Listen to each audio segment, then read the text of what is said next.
اعوذ باللہ من الشیطان الرجیم بسم اللہ الرحمن الرحیم۔ السلام علیکم ناظرین، دوستو آپ دیکھ رہے ہیں M online health care. میں ہوں آپ کا ہوسٹ۔ آج اس ویڈیو میں انشاءاللہ آپ جانتے ہیں کہ آپ کو ظالم بیوی یا ظالم شوہر سے نجات حاصل کرنے کا ایک وظیفہ بتانے جا رہا ہوں۔ یہ اصل میں ایک روحانی طریقہ کار ہے۔ ظالم بیوی یا ظالم شوہر، اب مطلب یہاں سے ظالم بیوی کون سی ہوتی ہے یا ظالم شوہر کون سا ہوتا ہے؟ اکثر میل کمیونٹی میں یہ دیکھا جاتا ہے کہ ہمیں بیویاں ظالم لگتی ہیں، لیکن اگر بیویوں سے پوچھا جائے تو انہیں شوہر ظالم لگتے ہیں۔ اصل میں اس کی مین وجہ مس انڈرسٹینڈنگ اور مس مینجمنٹ ہوتی ہے۔ یہ مس انڈرسٹینڈنگ اور مس مینجمنٹ جو ہے یہ بھی کسی بیرونی فیکٹر کی بھیٹ پر چڑھے ہوتے ہیں، کیونکہ اکثر ہمارے جو میلز ہوتے ہیں وہ کام کاج کے سلسلے میں، بزنس کے سلسلے میں، جابز کے سلسلے میں ایسے مگن ہوتے ہیں کہ جن کی وجہ سے ان کو بیویوں کی شکایتیں جھیلنی پڑتی ہیں، اور جو ہماری بیویاں ہوتی ہیں ان کے ایک تو بیجا فیشن کی وجہ سے یا ایک بہت زیادہ ایک حد سے زیادہ ڈیمانڈ کرنے کی وجہ سے ہمارے جو شوہر حضرات سمجھتے ہیں کہ بیویاں ہم پر ظلم ڈھاتی ہیں، تو اس سے نجات حاصل کرنے کا یہ وظیفہ ہے۔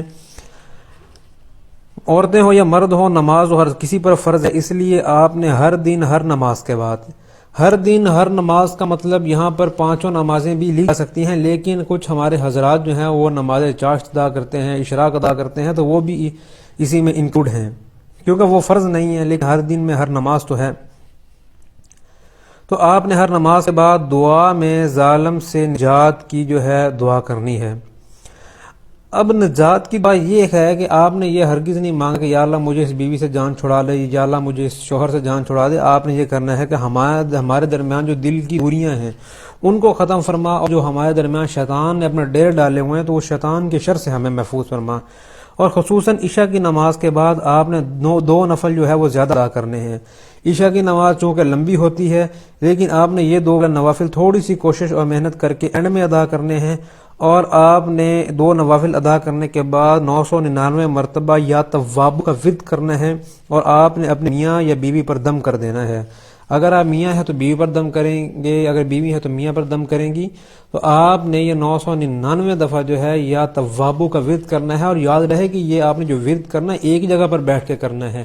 اس کا ہرگز مطلب نہیں ہے کہ آپ 200-400 مرتبہ پڑھ لیں اور آپ گھوم پھر کے آ کے دوبارہ پڑھ لیں۔ آپ نے ایک جگہ مخصوص کر لینی ہے، آپ نے وہیں یہ پڑھنا ہے، اور ہر روز آپ نے اسی جگہ تقریباً اسی وقت آپ نے یہ پڑھنا ہے۔ لیکن نمازوں کے کچھ اوقات اوپر نیچے ہونے کی وجہ سے زیادہ ڈفرنس نہیں آتا، تو آپ نے عشاء کی نماز کے بعد یہ عمل کرنا ہے۔ اس سے انشاءاللہ تعالی العزیز آپ کی مس مینجمنٹ میں جو ہے وہ صحیح ہو جائے گی، اور آپ کے گھریلو حالات انشاءاللہ بہتر ہو جائیں گے۔